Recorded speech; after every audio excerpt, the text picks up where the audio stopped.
За өнөөдөр бүгдээрээ хамтдаа 44-р бүлэг. За энэ бүлэг маань болохоор Йордан голыг гаталсан гэдэг бүлэг байна. 44-р бүлгийн маань эхний өгүүлбэр ингэж хэлж байгаа. Израильчууд ард түмнээ орхисон удирдагчийн төлөө ихэд гашуудан түүнийг санан дурсахад 30 хоногийг зориулжээ гэсэн. За тэгээд 30 хоногийн турш тэд Мойсегийн төлөө гашуудаж түүнийг санан дурсаж хүндэтгэл үзүүлсэн.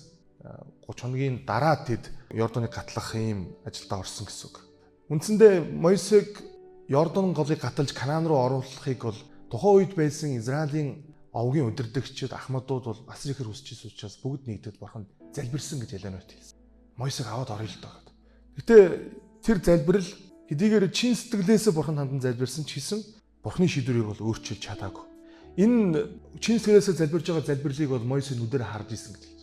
Гэхдээ Бурхан тэдэнд маш тодорхой, маш ойлгомжтойгоор үгүй гэдэг хариултыг өгсөн.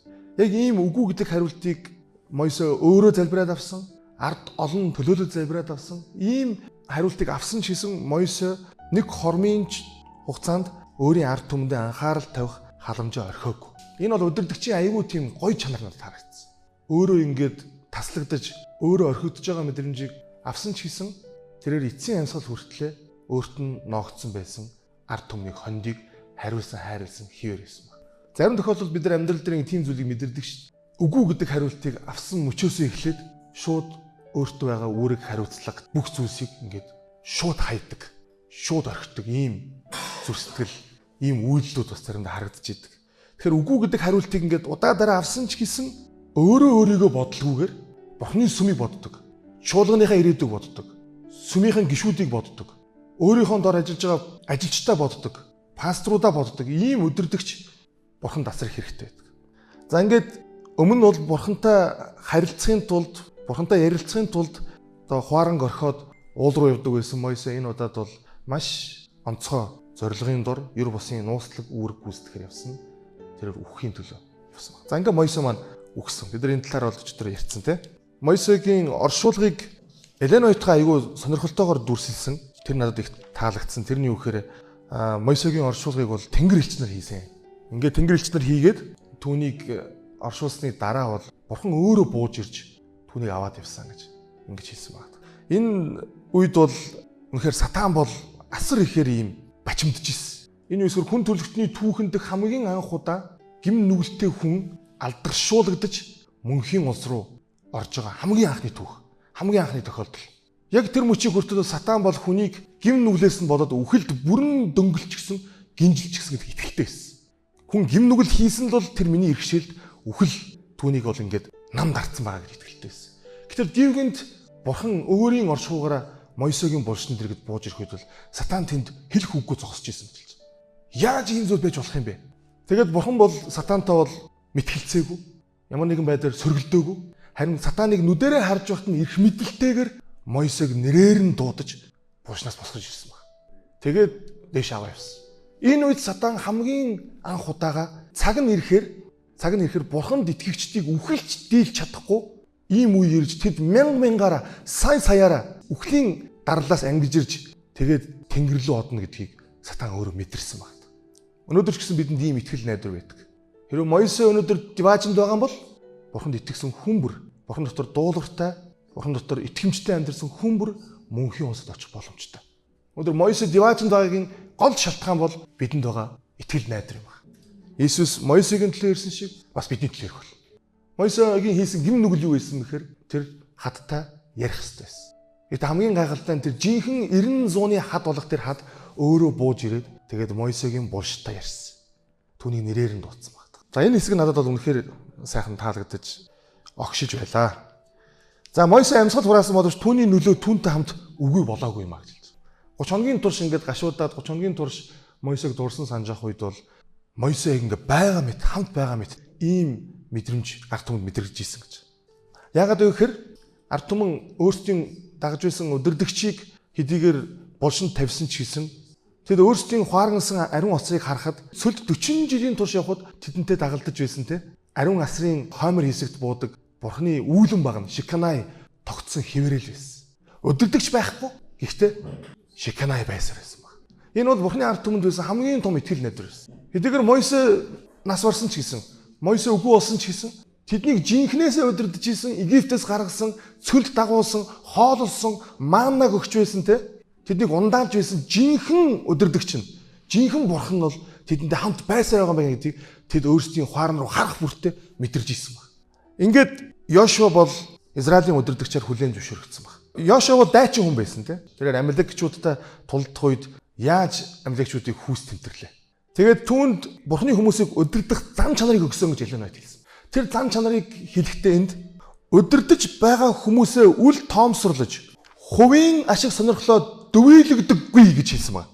Вау, энэ ямар гоё үг вэ? Удирдагч хүн доороо байгаа хүмүүсийн ашиг сонирхлыг үл тоомсорлоод тэгэд өөрийнхөө ашиг сонирхлоо дүвийлгэд байдаг ийм удирдагч бол бурханд хэрэггүй гэж хэлж байгаа. Яагаад би хэрэггүй гэдэг үгийг зөрөгтэйгээр хэлж байгаа гэхээр яг энэ өгүүлбэрийн дараа Израилийн цэргүүдийг амлагдсан газар нут руу оруулахаар дуудагдсан удирдагч маань ийм л зам чанартай нэгэн байваа гэж Яланат хэлсэн байна. Өөрийн ашиг сонирхлыг дүвийлэгдэггүй удирдагч л бурхны ард түмнийг амлагдсан газар руу дагуулж орох хэрэгтэй байсан байна. Бид үргэлж удирдагчтай харж идэг. Хэрэв бид удирдагчаас алхам тутамдаа өөрийнхөө ашиг сонирхлыг дүвийлгээд идэг ийм зан чанарыг нь хараад ах юм бол нэг зүйл итгэлтэй байж болно. Тэр хүн яавч биднийг амлагдсан газарт аваачих хүн биш.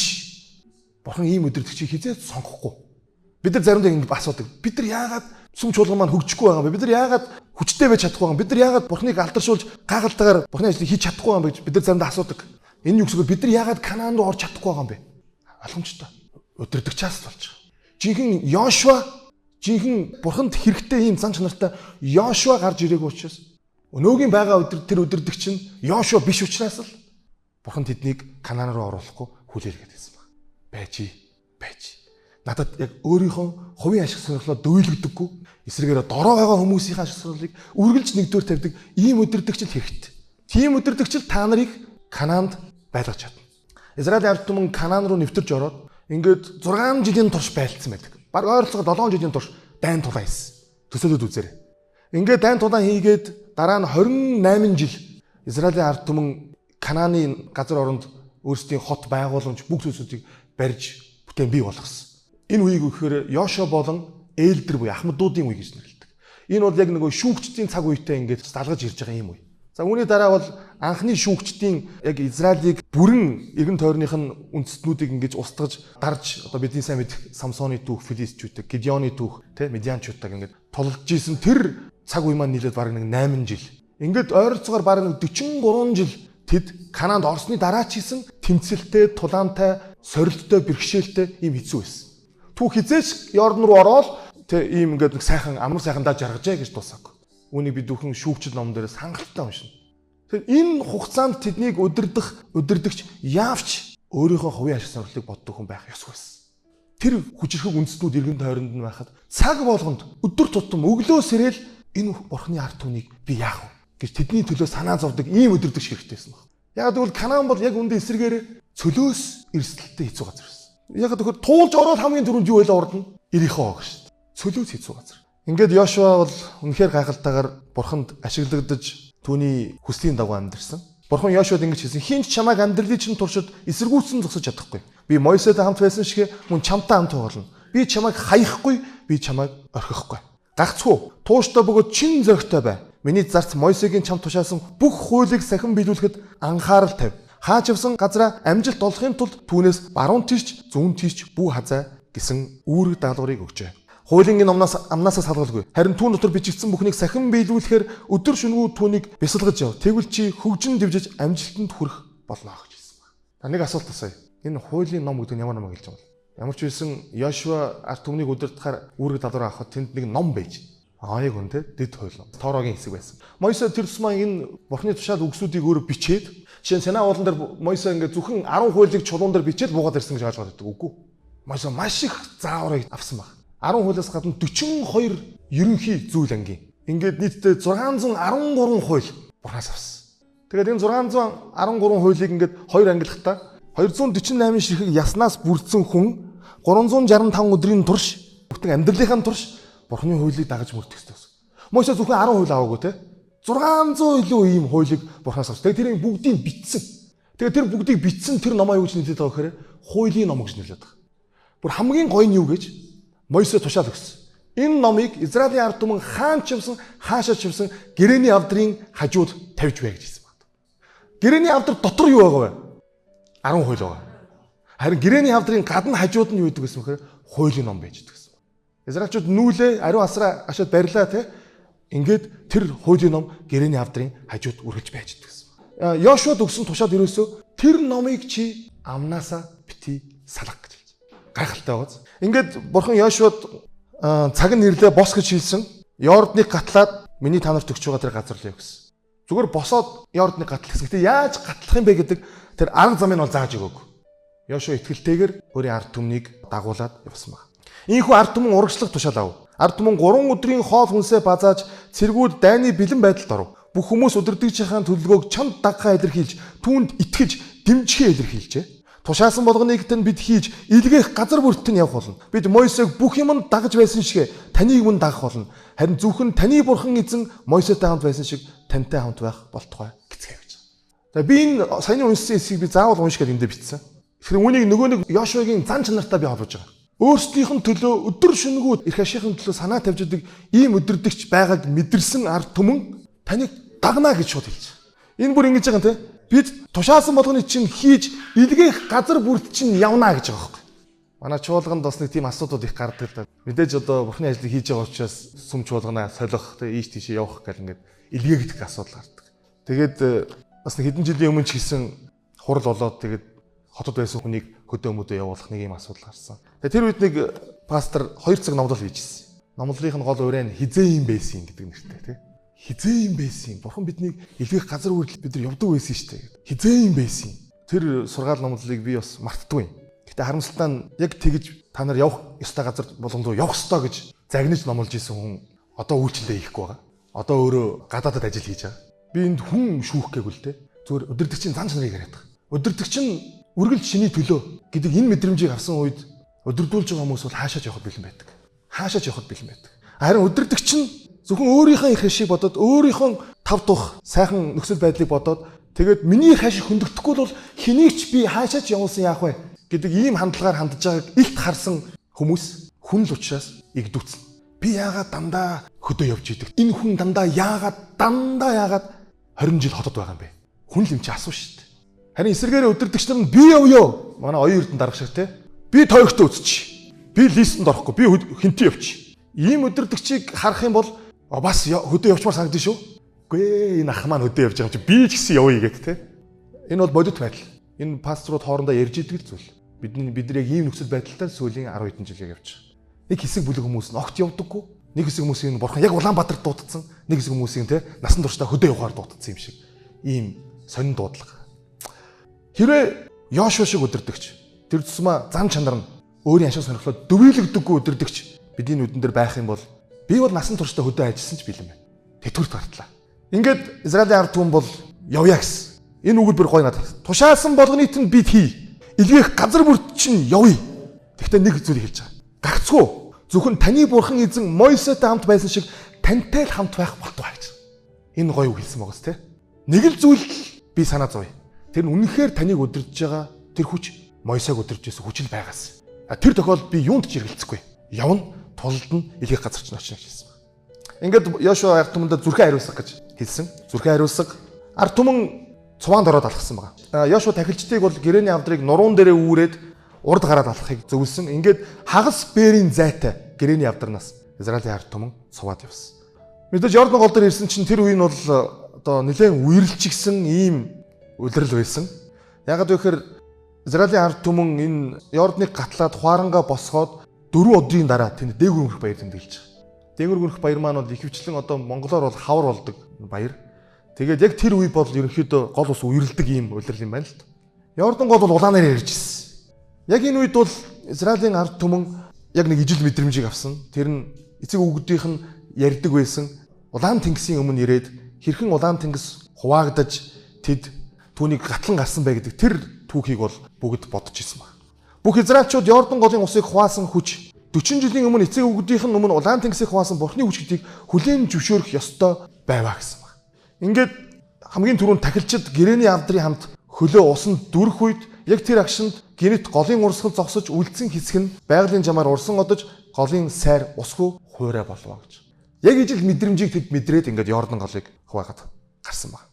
Энэ үед Йошуа бол урьдчилаад ийм тушаалыг өгсөн байсан. Овг аймаг бүрээс урьдчилан сонгогдсон 12 ирчүүд тахилчдын зогсож байсан голын эргээс нэг чулуу аваад голын баруун ирэг дээр аваачих ёстой байсан. За ингээд 12 овгоос 12 ирчүүд голоос нэг чулуу аваад гарсан. Тахилчид хамгийн сүүлд бүх ард түмэн гарсны дараа тахилчид уснаас хөлөө авсан. Ингээд буцаад Йордан гол нийлсэн байдаг. Яг тэр газар нь дээр нь ус урсж исэн тэр газараас авсан чулууга тэнд тэмдэг тавьж өнө мөнхөд Израилийн ард түмэн энэ газрыг тэмдэглээд бурхан тэднийг Йорданыг хуан Канаанд оруулж ирсэн гэдэг энэ түүхийг бол дурсан санахын тулд ийм ажил хийсэн. Яг энэ үйл явдлыг бол эргэн тойрны ард түмнүүд харж исэн гэж хэлж байгаа. Тэд нөгөө цөлөөс гарч ирсэн үндэстэн дундаа маш олон үндэстнүүдийг ялаад ингээд дийлээд сүүлдээ медианчуудыг устгаад ингээд тэгээд Йордан голын иргэн дээр ирээд буудлаж жагаад нэг өглөө гів гинт цуваатаагаар бүрийн дуутаагаар ингээд бүгд Йорданыг гатлаад орж иж харсан Канааны ард түмнүүд бол үнэхээр айц тавтчихсэн. Яанаа л гэж бодож ирсэн баг. Энэ үйл явдал нь бурхан Израильчуудтай хамт байж хамгаалж байгаагийн баталгаа юм аа. Бурхан Мойсег ашиглаж байсантай адил Йошуагаар дамжуулан ард түмнээ удирдах буян баталгаа байваа гэсэн байна. За ингээд энэ үйл явдлын дараа Йорданыг гатлаад Йошуа тэнд ийм хоёр зүйлийг хийсэн. Нэг нь хөвч хөндүүлээгүй ирчүүдэд хөвч хөндүүлсэн. Хоёрт нь тэд дээгүр мөрөх баярыг тэмдэглэсэн. Тэгээ энэ магадгүй бидэрт нэг юм асуулт гарч ирж байгаа. Яагаад өмнө хөвч хөндөөгүй юм бэ те? Ер нь 40 жилийн хугацаанд хөвч хөндөөгүй юм уу? Эсвэл 40 жилийн хугацаанд дээгүр мөрөх баяр тэмдэглээгүй юм уу ч юм уу? Ийм асуулт гарч ирж байгаа. Мэдээж Библиэлд тэрсмаа Левит ном тэгээд Дэд хууль номдэр бол дээгүр мөрөх баярыг жил болгон тэмдэглэх ёстой. Тухайн сардаа тэмдэглэж чадаагүй яг дараа сарын 1-ээс 14-нд дээгүр мөрөх баярыг тэмдэглэх гэж бурхны заавар байгаа. Харин 2 дахь сарынхаа ижил өдрүүдэд дээгүр мөрөх баярыг тэмдэглээгүүр тэр хүн ард түмнөөс таслагдах ёстой гэж хэлж байгаа. Гэтэл бүтэн олон жилийн турш дээгүр мөрөх баяр тэмдэглэхгүй байдаг нь бол боломжгүй. Үүнийг Элен Уйтга юу гэж тайлбарласан мэхээр Кадишийн эсэргүүцэл болсон өдрөөс хойш хөвч хөндөх ёслолыг бурхан зогсоосон байсан гэж хэлсэн байна. Нөгөө нэг медианчуудын эмэгтэйчүүд орж ирээд нөгөө тахал болоод бурхан уурлаад аимштай зүйл болсон шүү. Тэр үйл явдлаас хойш бурхан яасан мэхээр Израилийн ард түмнийг хөвч хөндөх ёслолыг зогсоосон, дээгүр мөрөх баярыг хийхэж зогсоосон байсан. Энэ үндсэндээ Египтээс гарсныг бэлэгддэг дээгүр мөрөх баярыг зогсоосон боолчлын газар нутг руугаа буцахыг хүссэн хүслийг нь таалахгүй байгаагаа харуулсан жишээ байваа гэж хэлсэн. Ингээд цөлд төрж өссөн бүх хүмүүс хөвч хөндүүлвэ. За зарим тохиолдолд бас нэг ийм тайлбар байдаг. Цэрэг ард түмэн гэж бас байсан. Израилийн ард түмэн дотор яг цэрэг дайтдаг ийм зэвсэгтэй ард түмэн гэж байсан. Энэ зэвсэгтэй ард түмнийг бол Йошуа хөвч хөндүүлдэг байсан гэж. За магадгүй тэр хүмүүсээ бас хөвч хөндүүлсэн байх боломжтой гэж ингэж тайлбарсан тайлбар байт юм байна.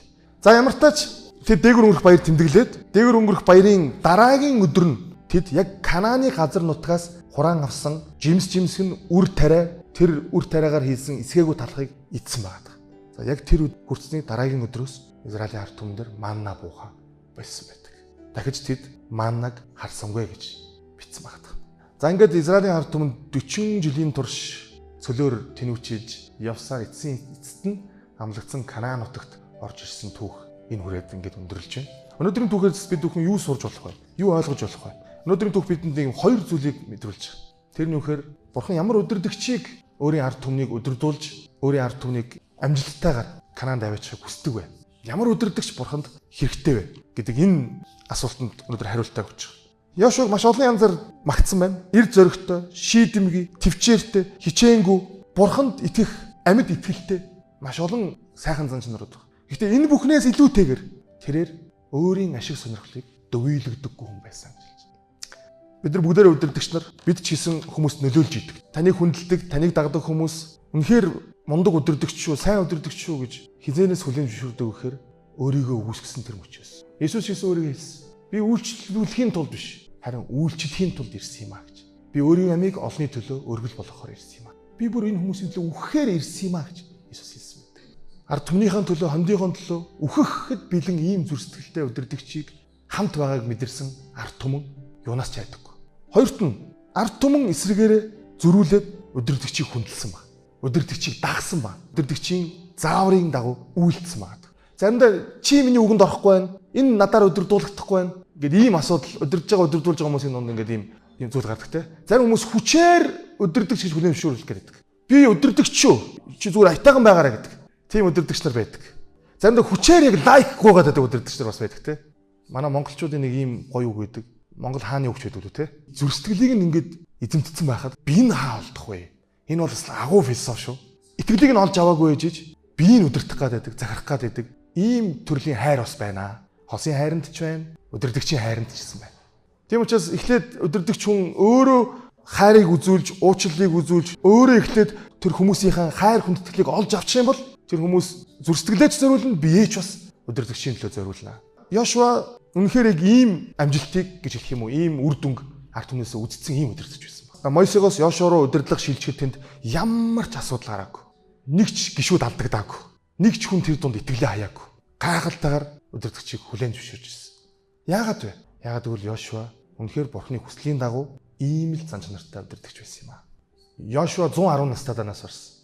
Тэр эцсийн амьсгалаа хураах хүртлээр тулалцсаар байсан баг. Бурхны төлөө тулалцсаар байсан. Өөрийн ард түмний төлөө тулалцсаар байсан. Тэр өөрийгөө дайны бүсэд амьдарч байгааг мэдчихсэн. Хизээч Канаанд очиод 5 тухтай амьдралаар амьдраагүй. Өнөөдөр ч гэсэн Бурхан биднийг тулалцсаар байгаарай гэж хүсдэг. Өдөр болгон тулаандаа бэлэн зэвсгээ бүрэн зэвсэглэж яг Эфес номдэр хэлсэн дагав. Бузар мөгийн хүчний эсрэг хүчтэй тэмцээд Йошуа шиг байгаасаа гэж хүсэж байгаа. Канааныг бүрэн эзэл. Амен.